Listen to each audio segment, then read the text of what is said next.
ಕೆಲವರು ಕೆಟ್ಟ ಮೇಲೆ ಬುದ್ಧಿ ಕಲಿಯುತ್ತಾರೆ, ಕೆಲವರಿಗೆ ಬುದ್ಧಿ ಇದ್ದರೂ ಕೆಡುತ್ತಿರುತ್ತಾರೆ.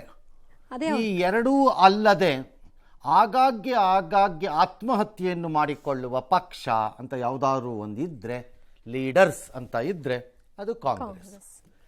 ಮೋದಿ ಹೇಳಿದ್ದು ಕಾಂಗ್ರೆಸ್ ಮುಕ್ತ ಭಾರತ್ ಅಂತ. ಯಾವ ಅರ್ಥದಲ್ಲೋ ಅವ್ರಿಗೆ ಬೇಜಾರು ಮಾಡಬಾರ್ದು ಅಂತ ಕಾಂಗ್ರೆಸ್ನವರೇ ಅದನ್ನು ಮಾಡಬೇಕು ಅನ್ನೋ ನಿರ್ಧಾರ ಮಾಡ್ದಂಗೆ ಕಾಣಿಸುತ್ತೆ ಮೇಲ್ನೋಟಕ್ಕೆ. ಪದೇ ಪದೇ ಸವದು ಹೋಗಿರೋ ಅಸ್ತ್ರಗಳನ್ನು ಝಳಪಿಸುತ್ತಾ ಮುಂದೆ ಬರುತ್ತಾರೆ, ಕಪಾಳಕ್ಕೆ ಹೊಡೆಸಿಕೊಳ್ಳುತ್ತಾರೆ, ಹಲ್ಲನ್ನು ಉದುರಿಸಿಕೊಳ್ಳುತ್ತಾರೆ, ಕೈಕಾಲನ್ನು ಇದು ಮಾಡಿಕೊಂಡು ತೆವಳುಕೊಂಡು ಹೋಗ್ತಾರೆ. ಒಂದು 6 ತಿಂಗಳು ಮತ್ತೆ ಬರ್ತಾರೆ, ಏನೂ ಆಗಿಲ್ಲ, ಅದೇ ಅಸ್ತ್ರ ಹಿಡಿದುಕೊಂಡು ಬರುತ್ತಾರೆ. ಕಾಂಗ್ರೆಸ್ನವ್ರು ಉದ್ಧಾರ ಆಗೋದಂದ್ರೆ ಹೆಂಗೆ ಸಾಧ್ಯ? ಇದರಿಂದ ಪಾಠ ಕಲಿದೇ ಇರೋ ಎಡವಟ್ಟುಗಳು. ಮೋದಿ ವಿರುದ್ಧ ಕಾಂಗ್ರೆಸ್ಸು AI ಬಳಸಿ ಮತ್ತೆ ತೇಜೋವಧೆಗೆ ಯತ್ನ. ಎಲ್ಲಿ ತೇಜೋವಧೆ ಆಗತ್ತೆ? ಕಾಂಗ್ರೆಸ್ ಇದನ್ನೆಲ್ಲ ಮಾಡಿ ಅವ್ರಿಗೆ ತೇಜೋವಧೆ ಆಗತ್ತೆ ಅಂದ್ಕೊಂಡಿದ್ರೆ, ನನ್ನ ಪ್ರಕಾರ ಅಂದ್ಕೊಂಡವ್ರನ್ನೆಲ್ಲ ಬೆಂಗಳೂರಿಗೆ ಕರೆಸಿ ಟೆಸ್ಟ್ ಮಾಡಿಸ್ಬೇಕು. DK ಶಿವಕುಮಾರ್ ಹೇಳ್ತಾರಲ್ಲ, ಕೆಲವ್ರನ್ನೆಲ್ಲ ಅಲ್ಲಿ ಕಳಿಸ್ಬೇಕು, ಅವ್ರನ್ನೆಲ್ಲ ಟೆಸ್ಟಿಂಗಿಗೆ ಅಂತ. ಇವ್ರನ್ನೂ ಕಳಿಸ್ಬೇಕು ಅಲ್ಲಿಗೆ ಟೆಸ್ಟಿಂಗಿಗೆ. ಕಾರಣ ಇದು ಸವದು ಹೋಗಿರುವಂತಹ ನಾಣ್ಯ. ಇದಕ್ಕೆ ಜನ ಉತ್ತರ ಕೊಟ್ಟಾಗೋಗಿದೆ 10 ಚುನಾವಣೆಯಲ್ಲಿ. ನಿಮ್ಮ ಘನತೆವೆತ್ತ ನಾಯಕರಿಗೆ ಮೊಖಕ್ಕೆ ಇಕ್ಕಿದ್ದಾರೆ ಹಿಡ್ಕೊಂಡು ಎಲ್ಲರೂ ಜನ. ಸಿಕ್ಕಿದ ಕಡೆ ಹೊಡೆದಿದ್ದಾರೆ ಎಲೆಕ್ಷನ್ನಲ್ಲಿ ಅಂದ್ರೆ ನಾನು ಹೇಳ್ತಿರೋದು. ಆದರೂ ಅದೇ ಹಿಡ್ಕತೀನಿ ಅಂತಂದರೆ ಯಾವನ್ ಬೇಡ ಅಂತಾನೆ ಹಿಡ್ಕೊ ಅಂತಾರೆ. ನಾನು ತೊಪ್ಪೇನ ನನ್ನ ಮಕ್ಕಳು ಹೊಡ್ಕೊಳ್ಳೇಬೇಕು ಬೆಳಗ್ಗೆ ಎದ್ದು, ನನಗದ್ರ ವಾಸನೆ ಇಷ್ಟ ಅಂತಂದ್ರೆ ನಾವೇನು ಮಾಡೋಣ? ಇಲ್ಲ, ನನ್ನ ಚರ್ಮಕ್ಕೆ ತುಂಬ ಒಳ್ಳೆಯದು. ತೊಪ್ಪೆ ವಾಸನೆ ಕೆಟ್ಟದೇನಲ್ಲ, ಭಾಳ ಜನ ಕೆಟ್ಟದು ಅಂದ್ಕೊಂಡಿದ್ದಾರೆ ಅಷ್ಟೇ, ಏನಲ್ಲ ಅದು ಆ್ಯಕ್ಚುಲಿ. ಬಟ್ ಸ್ಟಿಲ್ ಓಕೆ, ಅಭ್ಯಾಸ ಇಲ್ಲದೆ ಇದ್ದವ್ರಿಗೆ ಆಗಲ್ವೇನೋ. ಸಗಣಿ ವಾಸನೆ ಅಭ್ಯಾಸ ಇಲ್ಲದೆ ಇದ್ದವ್ರಿಗೆ ಆಗದೇ ಇರ್ಬೋದು, ಗೊತ್ತಿಲ್ಲ ಅದು ಹೆಂಗೆ ಅವ್ರಿಗೆಲ್ಲ ಏನು ಅನ್ಸುತ್ತೆ. ನನಗೇನು ಅನಿಸಲ್ಲ, ಅದಕ್ಕೆ ಹೇಳಿದ್ದು ಏನೋ ಅದು ನಾನು ನನ್ನ ಚರ್ಮ ಕಾಂತಿಯುಕ್ತವಾಗಿರ್ತದೆ, ನಾನು ಡೈಲಿ ಹೊಡ್ಕೋಬೇಕು ಅದನ್ನು ಅಂದರೆ ಹೊಡ್ಕೊ ಅಂತೀವಿ. ನಾವೇನು ಬೇಡ ಅನ್ನೋಕ್ಕಾಗತ್ತಾ? ಇಲ್ಲ. ಕಾರ್ಯಕ್ರಮ ರೆಡ್ ಕಾರ್ಪೆಟ್ ಇದೆ, ಯಾವುದೊಂದು ಕಾರ್ಯಕ್ರಮದ, ಅದು G20 ಇರಬೇಕದು ಪ್ರೋಗ್ರಾಮ್. ನೋಡಿದ್ರೆ ಅದರಲ್ಲಿ ಇವರು ಒಂದು ಪ್ಯಾಂಟ್ ತರಿಸ್ಕೊಂಡು ಏನೋ ಚಾಯ್ ಹಿಡ್ಕೊಂಡು ಹೋಗ್ತಾರೆ, ಹಂಗೆ ಮಾಡಿ ಹಾಕಿದ್ದಾರೆ. ಅದು ಯಾರೋ ಮಹಾತಾಯಿ, ಆಕೆ ಹೆಸರು ಏನು ರಾಗಿಣಿ ನಾಯಕ್ ಅಂತೆ. ಈ ಮೇಡಮಿಗೆ ನೆಕ್ಸ್ಟ್ ಏನಾಗಬೇಕು? ಏನು ಮೇಡಮ್ ನೀವೇನಾಗಬೇಕು ನೆಕ್ಸ್ಟ್? ವೈಸ್ ಪ್ರೆಸಿಡೆಂಟ್ ಆಗ್ತೀರಾ? ವಿಮೆನ್ಸ್ ಕಾಂಗ್ರೆಸ್ಗೆ ಅಧ್ಯಕ್ಷೆ ಆಗ್ತೀರಾ? ಏನಾಗಬೇಕು ನೀವು? ರಾಜ್ಯಸಭೆಗೆ ಹೋಗಬೇಕಾ? ಕಾಂಗ್ರೆಸ್ಸಿನಲ್ಲಿ ತನ್ನ ನಾಯಕರನ್ನು, ಮೋದಿಯನ್ನು ಎಷ್ಟು ಪ್ರಮಾಣದಲ್ಲಿ ಬೈದರೆ ಅಷ್ಟು ಬೇಗ ಮುಂದಕ್ಕೆ ಬರುತ್ತೀವಿ ಅನ್ನೋಂಥ ಭ್ರಮೇಲೆ ಬದುಕುತ್ತಿರೋ ಈ ಲೀಡರ್ಗಳಿಗೆ ಏನು ಬಡ್ಕೊಂಡು ಸಾಯೋದು? ಹಳಬರು ಹೊರಡೋ ಸಮಯದಲ್ಲಿದ್ದಾರೆ. ಹೊರಡೋದು ಅಂದರೆ ರಾಜಕೀಯವಾಗಿ ನಿರ್ಗಮಿಸೋದು. ನಾನು ಇದು ಹೇಳಲಿಲ್ಲ, ವಯಸ್ಸಿಗೆ ಹೇಳ್ತಿಲ್ಲ. ಹೊರಡೋ ಸಮಯದಲ್ಲಿದ್ದಾರೆಲ್ಲ ರಾಜಕೀಯವಾಗಿ. ಈ ಹೊಸಬ್ರು ಇಲ್ಲಿದ್ದಾರಲ್ಲ, ಇಂಥವ್ರು ಇವರಿಂದ 2.25 ಓಟ್ ಬರದೇ ಇದ್ದವರೆಲ್ಲ ಕಾಂಗ್ರೆಸ್ಸಲ್ಲಿ ಲೀಡರ್ಗಳಾಗ್ಬಿಟ್ಟಿದ್ದಾರೆ. ಇದರ ಪರಿಣಾಮ ಕಾಂಗ್ರೆಸ್ ಇರಲ್ಲ, ಅವರೇ ಪರವಾಗಿ ಅವರೇ ಮಾಡ್ತಿದ್ದಾರೆ. ಆ ಧ್ವನಿ ಎಲ್ಲ ಹಾಕಿ ತ್ರಿವರ್ಣ ಧ್ವಜ ಇರೋದನ್ನು ಹಾಕಿದ್ದಾರೆ. ಸರಿ, BJP ಅವರು ಕಿಡಿಕಾರಿದ್ದಾರೆ, ಕಾಂಗ್ರೆಸ್ನವರು ಒಪ್ಕೊಳ್ಳೋ ಸ್ಥಿತಿ ಇಲ್ಲಿಲ್ಲ ಬ್ಯಾಕ್ವರ್ಡ್ ಕ್ಲಾಸ್ ಲೀಡ್ರನ್ನ ಅಂತ. ಅದು ಬ್ಯಾಕ್ವರ್ಡ್ ಕ್ಲಾಸ್ ಲೀಡ್ರು, ಅಪ್ಪರ್ ಕ್ಯಾಸ್ಟ್ ಲೀಡ್ರು ಎಲ್ಲ ದಾಟ್ಬಿಟ್ಟಿದೆ ಮೋದಿ ವಿಚಾರದಲ್ಲಿ. ಮೋದಿ ಹೇಟ್ ಮಾಡಬೇಕು ಅನ್ನೋ ತೀರ್ಮಾನಕ್ಕೆ ಕಾಂಗ್ರೆಸ್ ಬಂದ್ಬಿಟ್ಟಿದೆ. ಅದು ಬ್ಯಾಕ್ವರ್ಡು, ದಲಿತು, ಅಪ್ಪರ್ ಕ್ಯಾಸ್ಟು ಎಲ್ಲ ಇಲ್ಲ. ಈಗ ಅಲ್ಲಿ ಮೋದಿನ ಹೇಟ್ ಮಾಡಬೇಕಷ್ಟೇ, ಅವ್ರ ಗುರಿನೇ ಅದು. ಅಷ್ಟೇ ಆಗೋಗಿರೋದು ಅದು ಕಾಂಗ್ರೆಸ್ಸಲ್ಲಿ. ಈಗ ಈ ಬ್ಲೈಂಡ್ ಆಗೋಗಿರುವಂತಹ ವೈರತ್ವ ಇದರಿಂದಾಗಿ ಅವರ ಬ್ರೈನ್ ಸೆಲ್ಸ್ ಎಲ್ಲ ಏನಾಗೋಗಿದೆ, ಕೆಲಸ ಮಾಡೋದು ನಿಲ್ಲಿಸ್ಬಿಟ್ಟಿದೆ. ಜನ ಮಕಾಡೆ ಮೂತಿ ಕೆತ್ತಿದ್ದಾರೆ ಹಿಡ್ಕೊಂಡು ಎಲ್ಲ ಕಡೆ. ಅದಕ್ಕೆ ಕಾರಣಗಳನ್ನು ಹುಡುಕ್ತಾ ಹೋಗ್ತಿದ್ದಾರೆ.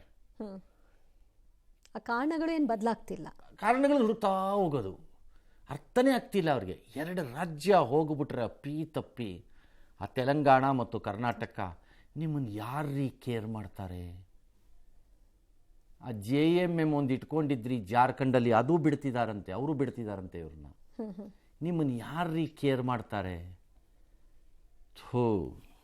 ಏನೋ ಅಂಥ ಲೀಡ್ರ್ಗಳಿಗೊಂದು ಹೇಳೋದು ಇಲ್ಲ ಇವ್ರ ಪಕ್ಷ, ಅದನ್ನು ಡಿಫೆಂಡ್ ಮಾಡ್ತಾರೆ.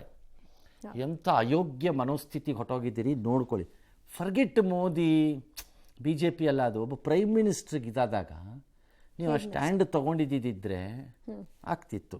ಎಸ್, ಇಲ್ಲಿವರೆಗೂ 150 ಸರಿ ಈ ತರ ನಿಂದನೆ ಮಾಡಿದ್ದಾರೆ ಅನ್ನೋ ಲೆಕ್ಕ ಕೂಡ ಅದೊಂದು ಲೆಕ್ಕ ಇರುತ್ತೆ, ಮಾಡ್ತಾರೆ ಅಷ್ಟೇ. ಬಟ್ ಚಾಯ್ ಮಾರೋದು ಅಂತಂದ್ರೆ ಅಷ್ಟೊಂದು ಕೇವಲನ ಕಾಂಗ್ರೆಸ್ ಯಾಕಂದ್ರೆ ಈಗ ಮೋದಿ ಚಾಯ್ ಮಾಡಿದ್ರಲ್ಲಿ ಏನು ತಪ್ಪಿದೆ? ಈಗ ಆಯ್ತಪ್ಪ ಚಾಯ್ ಮಾಡಿದ್ರು ಅಂತ ಇಟ್ಕೊಳ್ಳೋಣ. ಅವ್ರು ಚಿಕ್ಕ ವಯಸ್ಸಲ್ಲಿ ಏನೀಗ ಇದೇನು ಪಾಪನಾ? ಅದೇನು ಮರಡ್ರೆ ಗರ್ವದಿಂದ ಹೇಳ್ಕೊಳ್ತಾರೆ ಅವರು. ಆಯ್ತಪ್ಪ, ರಾಜೀವ್ ಗಾಂಧಿ ಎಲ್ಲೋ ಒಂದು ಕಡೆ ಇದ್ದಂಗೆ ಇದೆ ನನಗೆ ನೆನಪಿರೋದಿದ್ರೆ. ಅವ್ರು ಓದ್ತಾ ಇದ್ದಿದ್ದ ಟೈಮಲ್ಲಿ ಎಲ್ಲೋ ಒಂದೆರಡು ಸರಿ ಯಾರನ್ನೋ ಮೆಚ್ಚಿಸ್ಲಿಕ್ಕೋ ಅಥವಾ ಸುಮ್ಮನೆನೋ ಅಥವಾ ಏನೋ ಒಂದು ಇದಕ್ಕೋ ಐಸ್ ಕ್ರೀಮ್ ಮಾರಿದ್ರು ಅಂತ. ಏನು ಹೇಳ್ಬೇಕೀಗ ಅದಕ್ಕೆ? ಏಯ್ ರಾಜೀವ್ ಗಾಂಧಿ ಭಿಕ್ಷುಕ ಅಂತ ಬೈಬೇಕಾ? ಯಾರು ಬೈತಾರೆ? ಯಾರು ಹೇಳೋಕ್ಕಾಗತ್ತ ಆ ಥರ? ಎರಡು ಈಗ ಮಾರಿದ್ರೆ ಏನೀಗ?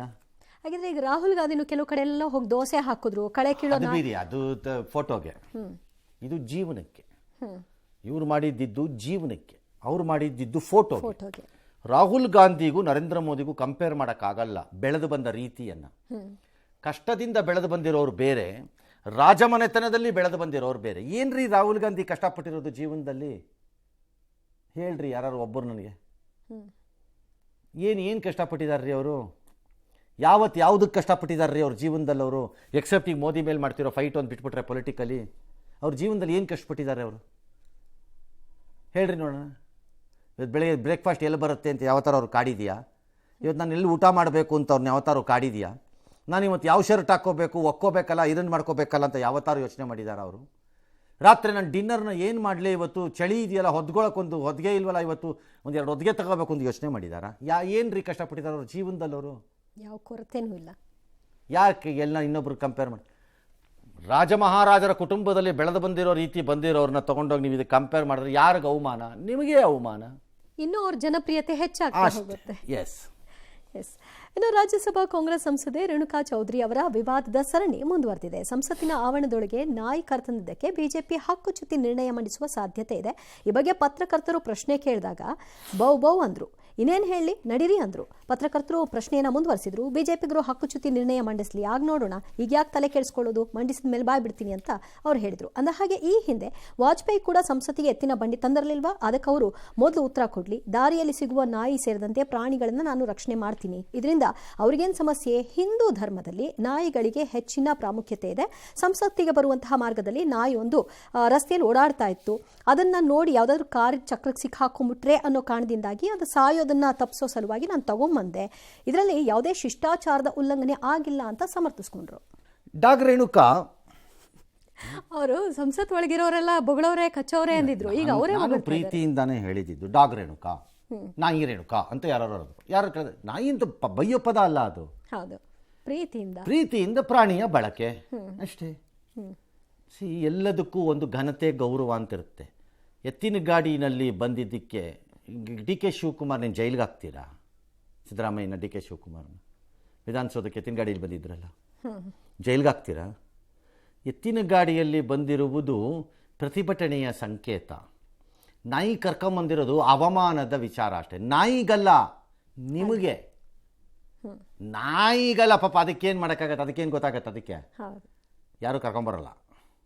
ಅದು ನಾಳೆ ಸಂಸದಲ್ಲಿ ಕರ್ಕೊಂಡು ನೀವು ಪಕ್ಕದಲ್ಲಿ ಕೂರಿಸ್ಕೋತೀರಾ ನಿಮ್ಮ ಕುರ್ಚಿನಲ್ಲಿ? ಹಂಗಾರೆ ಸ್ವಲ್ಪನಾದರೂ ಒಂದು ಡೆಕೋರಮ್ ಅನ್ನೋದು ಬೇಡವಾ? ಈಗ ಅದಕ್ಕೆ ಉತ್ತರ ಕೇಳಿದ್ರೆ ಬೌ ಅಂದರೆ ನಾವು ನಾಳೆಯಿಂದ ಡಾಗ್ ರೇಣುಕಾ ಸೆಡ್, ನಾಯಿ ರೇಣುಕಾ ಹೇಳಿದ್ದು ಹೀಗೆ ಅಂತ ಸಬ್ ನೇಮ್ ಒಂದು ಕೊಡೋದಪ್ಪ. ಕೇಳಿದ್ರೆ ನೀವೇ ಹೇಳಿದ್ರಲ್ಲ ಬೌ ಅಂತ ಹೇಳಿದ್ರಿ, ಪ್ರಾಣಿ ಮೇಲಿನ ಪ್ರೀತಿ, ನಾವು ಅದಕ್ಕೆ ಹಿಂಗೆ ಕರೆದ್ವಿ. ನನ್ನ ಪ್ರಕಾರ ಎಲ್ಲರೂ ನೇಷನ್ ವೈಡ್ ಇನ್ನು ಮುಂದಕ್ಕೆ ಅವ್ರದ್ದು ಏನೇ ಬಂದ್ರು ನಾಯಿ ರೇಣುಕಾ ಅಂತ ಸ್ಟಾರ್ಟ್ ಮಾಡ್ಬೇಕಪ್ಪ. ಕೆಲವ್ರಿಗೆ ಅಡ್ಡ ಹೆಸರುಗಳು ಸೇರ್ಕೊಂಡ್ಬಿಟ್ಟಿರುತ್ತಲ್ರಿ, ಐಡೆಂಟಿಟಿ ಬೇಕಾಗುತ್ತೆ. ಯಾರು ಕೆಲವ್ರಿಗೆ ಅಡ್ಡ ಹೆಸರು ಸೇರಿದ್ರೆ ಅದೇನ ಮಸಾಲೆ ಜೈರಾಮ್, ಏನೋ ಕಾರಣಕ್ಕೆ ಅವ್ರು ಮಸಾಲೆಗೆ ಅವ್ರಿಗೂ ಏನಪ್ಪ ಸಂಬಂಧ? ಏನೋ ಒಂದು ಕಾರಣಕ್ಕೆ ಅಲ್ಲಿ ಏನೋ ಸೇರಿರುತ್ತಪ್ಪ ಹೆಸರು, ಅಲ್ವಾ? ಆ ಥರ ಏನೋ ಅಡ್ಡ ಹೆಸರು ಇದನ್ನು ಸೇರಿಸ್ಬಿಡೋದು, ಬೌ ರೇಣುಕಾ, ನಾಯಿ ರೇಣುಕಾ ಅಂತ ಇಟ್ಬಿಡೋದಪ್ಪ. ಅದನ್ನೇ ಯೂಸ್ ಮಾಡಬೇಕು, ಬಿಡಬಾರ್ದು. ನಾನು ಭಾಳ ಹಿಂದೆ ಒಬ್ಬ ದೊಡ್ಡ ಮನುಷ್ಯನಿಗೆ ಪಾಠ ಕಲ್ಸಕ್ಕೆ ಇದನ್ನು ಮಾಡಿದ್ದೆ, ಸತತವಾಗಿ ಮಾಡಿದ್ದೆ. ಪೇಪರಲ್ಲಿ ಬಿಟ್ಟಿರಲಿಲ್ಲ ನಾನು. ಅದು ಬಂದಾಗೆಲ್ಲ ಬೇಕು ಅಂತ ಹಾಕುವೆ, ಹಿಡ್ಕೊಂಡು ಬೇಕು ಅಂತ ಹಾಕುವೆ, ಕೊನೆಗೆ ಸರ್ ಗೋಳ ಅನ್ನೋ ಸ್ಟೇಜಿಗೆ ತಂದಿಟ್ಬಿಟ್ಟೆ. ಓಕೆ, ಇದು ಹಂಗೆ ಮಾಡ್ಬೇಕು ನನ್ನ ಪ್ರಕಾರ. ನಾವಲ್ಲ, ನ್ಯಾಷನಲ್ ಟಿವಿನವರು ಅವ್ರಿಗೆ ಮಾನ ಮರ್ಯಾದೆ ಇದ್ರೆ ಅವ್ರು ಮಾಡ್ಬೇಕಪ್ಪ, ಅವ್ರು ಶುರು ಮಾಡಬೇಕು.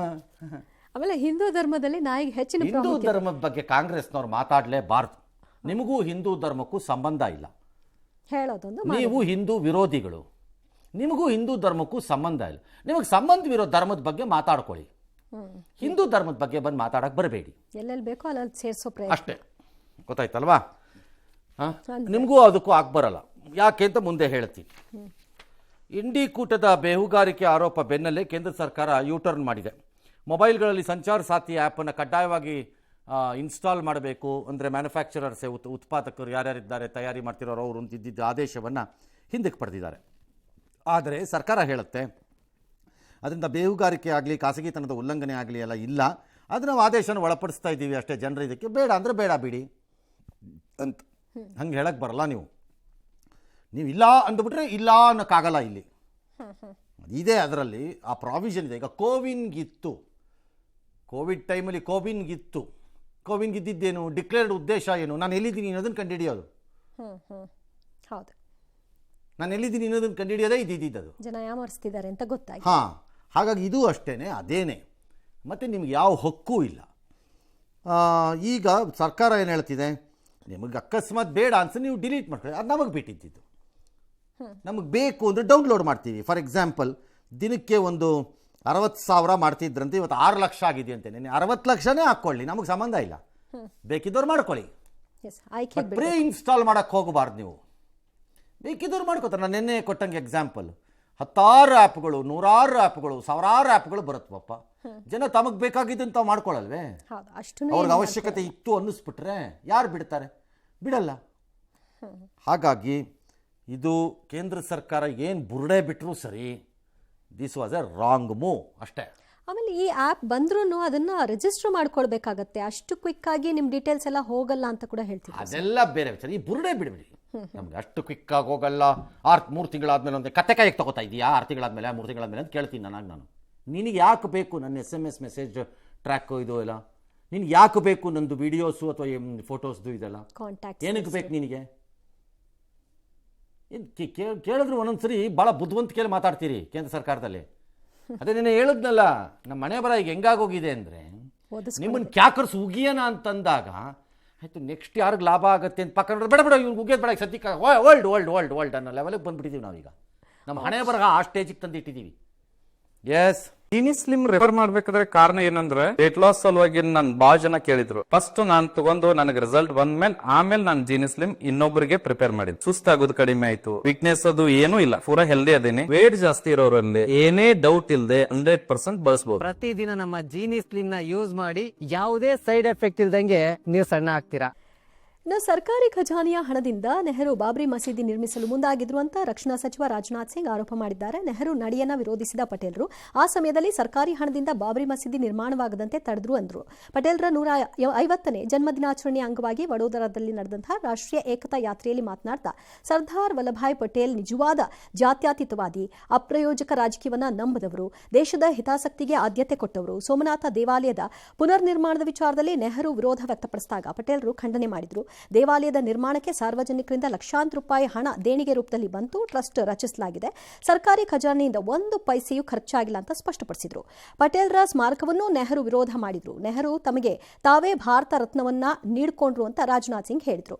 ನೆಹರು ಬಗೆಗಿನ ರಾಜನಾಥ್ ಸಿಂಗ್ ಹೇಳಿಕೆನ ಕಾಂಗ್ರೆಸ್ ಸಹಜವಾಗಿ ಖಂಡಿಸಿತು. ಇದಕ್ಕಿಂತ ಸುಳ್ಳು ಮತ್ತೊಂದಿಲ್ಲ, ಇದು ಪ್ರಮುಖ ವಿಷಯಗಳ ದಾರಿ ತಪ್ಪಿಸುವ ಯತ್ನ ಅಂತ ಪ್ರಿಯಾಂಕಾ ವಾದ್ರಾ ಟೀಕಿಸಿದ್ರೆ, ಇಂತಹ ಮಾತಿಗೆ ಪ್ರತಿಕ್ರಿಯಿಸೋದೇ ವೇಸ್ಟ್ ಆಫ್ ಟೈಮ್ ಅಂತ ರಾಹುಲ್ ಹೇಳಿದ್ರು. ಅವ್ರು ಪ್ರತಿಕ್ರಿಯಿಸ್ತಿದ್ರೆ ವೇಸ್ಟ್ ಆಫ್ ಟೈಮ್ ಇದ್ದರೆ ನಮಗೂ ಅದನ್ನು ಕೇಳೋದಂಥ ಟೈಮು ಉಳ್ಕೋತು ಅಂತ ನಾವು ಅನ್ಕೋತೀವಿ. Congress cannot escape from its crime. ಒಂದು ಕ್ರೈಮ್ ಅಂದರೆ ಕ್ರಿಮಿನಲ್ ಕ್ರೈಮ್ ಅಲ್ಲ, ತಪ್ಪುಗಳಾಗಿದ್ದನ್ನು. ಜವಾಹರ್ಲಾಲ್ ನೆಹರು ಪ್ರಧಾನಿ ಆದ ನಂತರ ಈ ದೇಶದ ಯಾವುದೇ ಖ್ಯಾತನಾಮ ಅಥವಾ ಈ ದೇಶಕ್ಕೆ ತನ್ನ ಜೀವವನ್ನು ತೆಯ್ದಂತಹ ವ್ಯಕ್ತಿಗಳನ್ನು ಜನಮಾನಸದಲ್ಲಿ ಉಳಿಸದಂತೆ ಬಹು ವ್ಯವಸ್ಥಿತವಾಗಿ ಒಂದಿಮಾಗದರ ಬೆಂಬಲದಿಂದ ಮಾಡಿರುವುದನ್ನು ಯಾರಾದರೂ ಅಲ್ಲಿಗೆಳೆಯೋಕ್ಕಾಗತ್ತಾ? ಯಾರಾದರೂ ಒಬ್ಬರ ಬಗ್ಗೆ ನನಗೆ ಹೇಳಿ. ಅವರನ್ನು ನೆಹರು PM ಆದ ಮೇಲೆ ಅವ್ರನ್ನ ಎತ್ತು ನಿಲ್ಲಿಸಲಿಕ್ಕೆ ಪ್ರಯತ್ನ ಪಡ್ತು ಕಾಂಗ್ರೆಸ್ ಅಂತ. ಅಂಬೇಡ್ಕರ್ ಆದಿಯಾಗಿ ನಾನು ಮಾತಾಡ್ತಿರೋದು ಬೇರೆಯವ್ರನ್ನ ಬಿಟ್ಟುಬಿಡ್ತೀನಿ. ಅಂಬೇಡ್ಕರಿಂದ ಪ್ರಾರಂಭ ಮಾಡಿ. They did not allow Ambedkar to become greater than Jawaharlal Nehru ಅನ್ನಿಸ್ಕೊಳ್ಳೋಕೆ ಜಾಗ ಕೊಡಲಿಲ್ಲ. ಲಾಲ್ ಬಹದ್ದೂರ್ ಶಾಸ್ತ್ರಿ ಜಾಗ ಕೊಡಲಿಲ್ಲ, ಪಟೇಲ್ರಿಗೆ ಜಾಗ ಕೊಡಲಿಲ್ಲ, ರಾಜಗೋಪಾಲಾಚಾರಿಗಳಿಗೆ ಜಾಗ ಕೊಡಲಿಲ್ಲ, ರಾಜೇಂದ್ರ ಪ್ರಸಾದ್ಗೆ ಜಾಗ ಕೊಡಲಿಲ್ಲ, ನಿಜಲಿಂಗಪ್ಪನವ್ರಿಗೆ ಜಾಗ ಕೊಡಲಿಲ್ಲ, ಅರಸರಿಗೆ ಜಾಗ ಕೊಡಲಿಲ್ಲ. ಕೊಟ್ರಾ? ಆಯಾಯ ತಲೆಮಾರಿನವರು ಕೊಟ್ರಾ? ಒಂದಿಮಾಗದ್ರು ಕಾಂಗ್ರೆಸ್ನಲ್ಲಿ ಊಳಿಗಮಾನ್ಯ ಪದ್ಧತಿಯನ್ನು ಬೆಳೆಸ್ಕೊಂಡು ಬಂದು ಈ ಬೇರೆಯವ್ರಿಗೆಲ್ಲ ಭಾಷಣ ಬಿಗಿತಾ ಇದ್ದೀರಿ. ನೀವು ಮಾಡಿದ್ದೆಂದರೆ ಆ ಲೀಡರ್ಗಳು ದೇವರನ್ನ ಮೆಚ್ಚಿಸಲಿಕ್ಕೆ ಒಂದು ರೀತಿ. ಇದಕ್ಕೇನೆ 20 ವರ್ಷದ ಹಿಂದೆ ಖ್ಯಾತನಾಮ ಪತ್ರಕರ್ತರೊಬ್ಬರು ಕಂಡಿದ್ದಕ್ಕೆಲ್ಲ ದೇಶದಲ್ಲಿ ಟಾಯ್ಲೆಟ್ ಒಂದು ಬಿಟ್ಟು ಮಿಕ್ಕಿದ್ದಕ್ಕೆಲ್ಲ ಹೆಸರಿಡ್ತಾ ಇದ್ದಿಲ್ಲ, ನಿಮ್ಗೆ ನಾಚಿಕೆ ಆಗಲ್ವ ಅಂತ ಒಂದು ಬರೆದ್ಬಿಟ್ರು. ದೊಡ್ಡ ಗಲಾಟೆ ಆಗೋಯ್ತು. ಕಂಡಿದ್ದಕ್ಕೆಲ್ಲ ಅವ್ರ ಹೆಸರು ನೀವು ನೋಡಿಲ್ವಾ ಜನ? ಈಗ ಬದಲಾಗ್ತಾ ಇದೆ. ಈಗ ಬದಲಾದ್ರೆ ಅದು ಯಾಕೆ ಮಾಡ್ಬೇಕು ನೀವು ಅಂತಂತಾರೆ. ಹೌದು. ಟೇಕ್ ಫಾರ್ ಎಕ್ಸಾಂಪಲ್, ಪ್ರೈಮ್ ಮಿನಿಸ್ಟರ್ಸ್ದು ಮ್ಯೂಸಿಯಮನ್ನು ಮಾಡಿದ್ರು. ಈಗ ಅದನ್ನು ಜವಾಹರ್ಲಾಲ್ ನೆಹರು ಅಂತ ಕರೆದ್ರು. ಯಾವುದನ್ನಾದ್ರು ತಗೊಳ್ಳಿ ನೀವು. ಹಂಗಾರೆ ಜವಾಹರ್ಲಾಲ್ ನೆಹರು ಕೆಟ್ಟವರು, ದುಷ್ಟರು ಅನ್ನೋಕೆ ನಾನು ಹೇಳ್ತಿಲ್ಲ. ಯಾವ ರೀತಿ ತನ್ನ ಕುಟುಂಬವನ್ನು ಅದು ಮುಂದುವರಿಸ್ಕೊಂಡು ಬಂತು, ಅದನ್ನು ಬಿಟ್ಟು ಏನೂ ಎದ್ದೇಳಕ್ಕೆ ಬಿಡಲಿಲ್ಲ ಈ ದೇಶದಲ್ಲಿ. ಯಾವ ರಸ್ತೆ ನೋಡಿ ಹೆಸರು, ಯಾವ ಕಾರ್ಯಕ್ರಮ ಸರ್ಕಾರದ ನೋಡಿ ಹೆಸರು, ಯಾವ ಹಾಸ್ಪಿಟಲ್ ನೋಡಿ, ಯಾವ ಯೋಜನೆ ನೋಡಿ ಆ ಹೆಸರು, ಯಾವ ಸ್ಕಾಲರ್ಶಿಪ್ ನೋಡಿ ಆ ಹೆಸರು, ಯಾವ ರಿಸರ್ಚ್ ಇನ್ಸ್ಟಿಟ್ಯೂಟ್ ನೋಡಿ ಆ ಹೆಸರು. ಹೇಗೆ ಉಳಿದವರೆಲ್ಲ ನನ್ನ ಕತ್ತೆಗಳ? ಅವ್ರ ಕಾಂಟ್ರಿಬ್ಯೂಷನ್ ಈ ಕಾಂಗ್ರೆಸ್ನವರು ಏನೂ ಇಲ್ಲವೇ ಇಲ್ಲ, ನಮಗೇನು ಗೊತ್ತೇ ಇಲ್ಲ ಅನ್ನೋ ಥರ ಡ್ರಾಮಾ ಮಾಡೋಕ್ಕಾಗಲ್ಲ. ಫಸ್ಟ್ ಟೈಮ್ ಅವ್ರ ಲೈಫಲ್ಲಿ ಅವ್ರನ್ನ ಗೋಡೆ ಕಡೆಗೆ ತಳ್ಳಿ ಬಾರಿಸ್ತಿದ್ದಾರೆ ಜನ ಅಷ್ಟೇ ದೇಶದಲ್ಲಿ ರಾಜಕೀಯವಾಗಿ. ಹೇಗೇನು ಹಾಗಾಗಿ ಅವ್ರ ಕೈ ಗೊತ್ತಾಗ್ತಿಲ್ಲ ಅವ್ರಿಗೆ ಏನು ಮಾಡಬೇಕದನ್ನು ಅಂತ. They are never used to out of ಪವರಲ್ಲಿದ್ದವ್ರು. ಅವ್ರ ಪ್ರಾಕ್ಟೀಸ್ ಇಲ್ಲ ಅವ್ರಿಗೆ. ಓಕೆ, ಅದರ ಅನುಭವ ಇಲ್ಲ. ಇನ್ನು ನೆಹರು ವಿಚಾರದಲ್ಲಿ ಇದು ಬಾಬ್ರಿ ಮಸೀದ್, ರಾಜನಾಥ್ ಸಿಂಗು ಇಲ್ಲ ಅನ್ನೋದಿದ್ರೆ ಅದು ಅವರು ಆಕೆ ಮಗಳ ಬರೆದಿರೋ ಪುಸ್ತಕದ ರೆಫರೆನ್ಸಲ್ಲಿ ಅವ್ರು ಹೇಳ್ತಿರೋದು. ಚಾಲೆಂಜ್ ಮಾಡಿದ್ರೆ ನೀವು ಆ ಪುಸ್ತಕ ಚಾಲೆಂಜ್ ಮಾಡ್ಕೋಬೇಕು. ಓಕೆ, ಇವರು ಹೇಳಿಕೆ ರಾಜನಾಥ್ ಸಿಂಗ್ ಚಾಲೆಂಜ್ ಮಾಡಿದ್ರೆ ಪ್ರಯೋಜನ ಇಲ್ಲ, ನೀವು ಆ ಪುಸ್ತಕ ಚಾಲೆಂಜ್ ಮಾಡಬೇಕು. ಈಗ ಭಾಳ ಹಾಗಾದರೆ ದಾಖಲೆ ಇರುವುದನ್ನು ಹೇಳಿದ್ರು ಒಪ್ತೀರಾ ಕಾಂಗ್ರೆಸ್ನವರು? ಅಂಬೇಡ್ಕರ್ನ ಸೋಲ್ಸಿದ್ರು ಅಂತಂದರೆ ಒಪ್ಪಲು, ಅದಕ್ಕೆ ದಾಖಲೆ ಇಲ್ಲ, ಅದೆಲ್ಲ ಸುಳ್ಳು ಬೋಗಸ್ ಅಂದ್ಬಿಡೋದ, ಅದನ್ನು ಬಿಟ್ಟು ಬೇರೆ ಅಂತೀರಾ? ಅರಸರನ್ನ ಕಿತ್ತು ಒಗೆದ್ರು ದೊರದರ್ಶನ ಅಂತ, ಇಲ್ಲ ಅದಕ್ಕೆಲ್ಲದು ಏನೂ ಇಲ್ಲ, ಅದರ ದಾಖಲೆ ಯಾವುದೂ ಇಲ್ಲ. ಕತೆ ಹೇಗೆ 25 ವರ್ಷ ಆದಮೇಲೆ ಸಿದ್ದರಾಮಯ್ಯನವ್ರು ಹೇಳ್ತಾರೆ ದೇವರಾಜ ಅರಸು ಅಂತ ಹಿಂದುಳಿದ ನಾಯಕರು ಅಂತಾರೆ ಅಲ್ವಾ? ಹಾಗಾಗಿ Congress cannot escape from it's past. ನೀವು ಬೇಕಾದ್ರೆ ಹೊಸ ಫ್ಯೂಚರನ್ನು ಕ್ರಿಯೇಟ್ ಮಾಡಿ, ಹಿಸ್ಟ್ರಿನ ಅಳಿಸೋಕ್ಕಾಗಲ್ಲ ನಿಮ್ಮ ಕೈಯಲ್ಲಿ ನನ್ನ ಪ್ರಕಾರ. ನಂಬರ್ 1. ನಂಬರ್ 2, ನೀವು ಅದನ್ನು ಜಾಸ್ತಿ ಪ್ರಯತ್ನ ಮಾಡಿದಷ್ಟು ಹೊಸ ಪೀಳಿಗೆಯ ಹುಡುಗರು ಅದನ್ನು ಕಲ್ತ್ಕೋತಾ ಹೋಗ್ತಾರೆ. ನೀವು ಸುಮ್ಮನೆ ಇದ್ದುಬಿಟ್ರೆ ಅವ್ರಿಗೆ ಇಂಟ್ರೆಸ್ಟ್ ಇರಲ್ಲ. ಅವ್ರು ಯಾವುದೋ ಬೇರೆ ಚುಚ್ಕೊಂಡು ಓಡಾಡ್ತಿರ್ತಾರೆ ಅವ್ರ ಪಡಗವರು. ನೀವು ಜಾಸ್ತಿ ಮಾಡಿದ್ರೆ ಜಾಸ್ತಿ ಓದ್ಕೊತವೆ ಹುಡುಗರು. ನಿಮ್ಮ ಜಂಜಿ ಅಂತಿರಲ್ಲಪ್ಪ ನೀವು ರಾಹುಲ್ ಗಾಂಧಿ, ಜಂಜಿ ಇನ್ನೂ ತಿರುಗಿಬೀಳುತ್ತೆ ಮಾಡೋ ಕೆಲಸ. ಹಾಗಾಗಿ ಅದು ಹಂಗಲ್ಲ. ಅದು let them think of it. For example ಜಿಹಾದ್ ಅಂತೆ ಅಸೆಂಬ್ಲಿ ಪಾರ್ಲಿಮೆಂಟಲ್ಲಿ ಇವತ್ತು ಮಾತಾಡ್ತಾ ಇದ್ದಾಗ ಯಾರೋ ಮದನಿ ಅಂತ ಒಬ್ಬ ಮೊನ್ನೆ ಭಾಷಣದಲ್ಲಿ ಬಿಟ್ಟಿದ್ದಾರೆ ರೈಲನ್ನು. ಇವತ್ತು ಯಾರೋ ಒಬ್ಬ SP ಮೆಂಬರು ಪಾರ್ಲಿಮೆಂಟಲ್ಲಿ ಹೀಗೆ ಆದರೆ ಮುಸ್ಲಿಮರದ್ದು ಇದೆಲ್ಲ ಆಗ್ತಾ ಇದ್ದಾರೆ, ಜಿಹಾದ್ ಪ್ರಾರಂಭ ಮಾಡಬೇಕಾಗುತ್ತೆ. ಮಾಡಪ್ಪ, ಯಾರೊಬ್ಬರು ಹೇಳ್ಬಿಡ್ಬೇಕು, ಮಾಡಿಬಿಡಪ್ಪ, ಆಯ್ತಪ್ಪ. ಅದು ಎಲ್ಲಿಂದ ಸ್ಟಾರ್ಟ್ ಮಾಡ್ತೀಯ? ಶುರು ಮಾಡಿಬಿಡಪ್ಪ, ಒಂದೇ ಸರಿ ನಡೆದೇ ಹೋಗ್ಬಿಡೋದು, ಏನಾಗತ್ತೆ ನೋಡೋಣ. ಏನು ಜಿಹಾದ್ ಮಾಡ್ತೀಯಪ್ಪ? ಯಾರ ಮೇಲೆ? This is the problem. ತಾನು ಉಳ್ಕೊಳ್ಳೋಕ್ಕೆ, ತನ್ನ ಮತವನ್ನು ಗಟ್ಟಿ ಮಾಡ್ಕೊಳ್ಳೋಕ್ಕೆ, ತನ್ನ ಜನರನ್ನು ಯಾಮಾರಿಸಿ ತಾನು ಮುಂದುವರಿಯೋಕ್ಕೆ ಅಧಿಕಾರದಲ್ಲಿ ಆ ಜನರ ಹೆಸರಿನಲ್ಲಿ ಇಲ್ಲದ ಬುರುಡೆ ಬಿಡ್ತಾ ಹೋಗೋದು, ಬರೀ ಬುರುಡೆ. ಸಾಧ್ಯ ಅಷ್ಟೇ. ಅದರ ಪರಿಣಾಮ ಇದೆಲ್ಲ ಆಗ್ತಿರೋದು ಈ ಥರ. ಅಲ್ಲೆಲ್ಲ ತಮಿಳುನಾಡಿನಲ್ಲಿ DMK ಸರ್ಕಾರ ದೇವಸ್ಥಾನಕ್ಕೆ ಬೆಟ್ಟದಲ್ಲಿ ಹತ್ತಿಸ್ತಾ ಇರೋದು ಲ್ಯಾಂಪ್, ದೀಪ ಹತ್ತಿಸ್ಬಾರ್ದಂತೆ. ಅದು ಘರ್ಷಣೆ ಮತ್ತು ರಯಟ್ಟಿಂದು ಸಂಕೇತ ಅಂತೆ ಕಮ್ಯುನಿಸ್ಟ್ರಿಗೆ. ಒಂದು ರಾಜ್ಯ ಬಿಟ್ಟರೆ 6 ಸೀಟ್ ಗೆಲ್ಲಕ್ಕೆ ಯೋಗ್ಯತೆ ಇಲ್ಲದೆ ಇರೋ ಪಕ್ಷ ಇವತ್ತು. ಇನ್ನೊಂದು ಸ್ವಲ್ಪ ದಿನ ಆದರೆ ಕಮ್ಯುನಿಸ್ಟ್ ಪದ ಹೇಳೋಕ್ಕೂ ಯಾವನೂ ಇರಲ್ಲ ಅಂದ್ಕೊಳ್ತೀನಿ ನಾನು. ಇರ್ತಾರೆ, ಇರಲ್ಲ ಅಂತ ಹೇಳೋಕ್ಕಾಗಲ್ಲ, ಇರ್ತಾರೆ ಕೆಲವು ಮೂಮೆಂಟಲ್ಲಿ ಕೆಲವು ಜನ ಇರ್ತಾರೆ. ಬಟ್ ನಿಮಗೆ ಇನ್ನೇನು ಗತಿ ಇಲ್ಲ. ಇನ್ನು ನಾನು ಹೇಳ್ತಿರೋದು ಪ್ರಜಾಪ್ರಭುತ್ವದ ಅಧಿಕಾರ ರೂಪದಲ್ಲಿ ಹೋರಾಟ, ನಿಮ್ಮ ಸಂಘಟನೆ ಎಲ್ಲ ಇರ್ಬೋದೇನೋ ಅಷ್ಟೇ. ಅವನೋ ಹೇಳ್ತಾನೆ ಕೂತ್ಕೊಂಡು, ಹೆಂಗಪ್ಪ ಯಾಕೆ ಅಂದರೆ ಅಲ್ಲಿ ಮಸೀದಿ ಇದೆಯಂತೆ, ಅದಕ್ಕೆ ತೊಂದರೆ ಮಾಡುತ್ತೆ. ಯಾವ್ದು ಫಸ್ಟ್ ಬಂತು? ಇದನ್ನು ಈಗಿನ ಮುಸ್ಲಿಮರು ಬಯಸಿದ್ರಾ? ಇಲ್ಲ. ಕರೋನಾನಲ್ಲಿ ಅವನು ಜಿಹಾದ್ ಮಾತಾಡಿದವನು ಯಾರೊಬ್ಬರು ಹೇಳಬೇಕು ನಾಳೆ ಪಾರ್ಲಿಮೆಂಟಲ್ಲಿ. ಅಯ್ಯೋ ಮೂರ್ಖ, ಕರೋನಾ ಟೈಮಲ್ಲಿ ಸರಿಯೋ ತಪ್ಪೋ ಒಂದು ಹಂತದಲ್ಲಿ ಜನ ಕರೋನಾ ಆದಮೇಲೋ ಕರೋನಾ ಟೈಮಲ್ಲೋ ಯಾವಾಗಲೂ ಒಂದು ಹಂತದಲ್ಲಿ ಅಥವಾ ಯಾವುದೋ ಒಂದು ಹಂತದಲ್ಲಿ ಅದೇನೋ ಮುಸ್ಲಿಮರ ಕೈಯಲ್ಲಿ ಹಣ್ಣು ತೊಗೊಳೋದು ಬೇಡ, ವ್ಯಾಪಾರ ಮಾಡೋದು ತರಕಾರಿ ತಗೊಳ್ಳೋದು ಬೇಡ, ಹೌದು, ಅದೇನೋ ಆಟೋ ಹತ್ತೋದು ಬೇಡ, ಅವ್ರದ್ದು ಅದೇನೋ ಅವ್ರ ಕೆಲಸ ಮಾಡಿಸೋದು ಬೇಡ, ಅವ್ರ ವ್ಯಾಪಾರ ಕರೆಯೋದು ಬೇಡ, ಈ ಥರ ಎಲ್ಲ ಮಾಡಿದ್ರೆ ಎಷ್ಟು ಸಫರ್ ಆಗಿದ್ದಾರೆ ಗೊತ್ತಾ ಕೆಳಗಡೆ ಇರೋಲಿ ಜನ. ಆ ಕಮ್ಯುನಿಟಿನಲ್ಲಿ ವ್ಯಾಪಾರಕ್ಕಿದ್ದವರು ಅದರ ಎಫೆಕ್ಟ್ ಅನುಭವಿಸ್ತವ್ರು ಅವ್ರುಗಳು. ಎಷ್ಟು ಅನುಭವಿಸಿದ್ದಾರೆ ಗೊತ್ತಾ ಅಲ್ಲಿ ಕೆಳಗಡೆ. ಇವನು ಯಾವನ ಬುರುಡ ಬಿಟ್ಕೊಂಡು ನಿಂತಿದ್ದಾನಲ್ಲ ಇಡಿಯಟ್ಟು, ಕೇಳೋಗಲಿ ಎಂದು ಅನುಭವಿಸಿದ್ದಾರೆ ಕಷ್ಟ ಅಂತ. ಇದಕ್ಕೆ ಕಾಂಗ್ರೆಸ್ ಉತ್ತರ ಕೊಡಲ್ಲ. ನಮಗೇನು ಗೊತ್ತಿಲ್ಲದಿರೋ ಟೈಪ್ ಓಡಾಡ್ಕೊಂಡಿರುತ್ತೆ. ಎಲ್ಲೆಲ್ಲಿ ಬೇಕೋ ಅಲ್ಲಲ್ಲಿ ಮಾತ್ರ ಟೈಮ್ ವೇಸ್ಟ್ ಅಂದರೆ ಇಟ್ಸ್ ಆಲ್ ರೈಟ್, ನಮಗೂ ಟೈಮ್ ಉಳೀತು ಅಂದ್ಕೊಳ್ಳೋಣ ಅಷ್ಟೇ.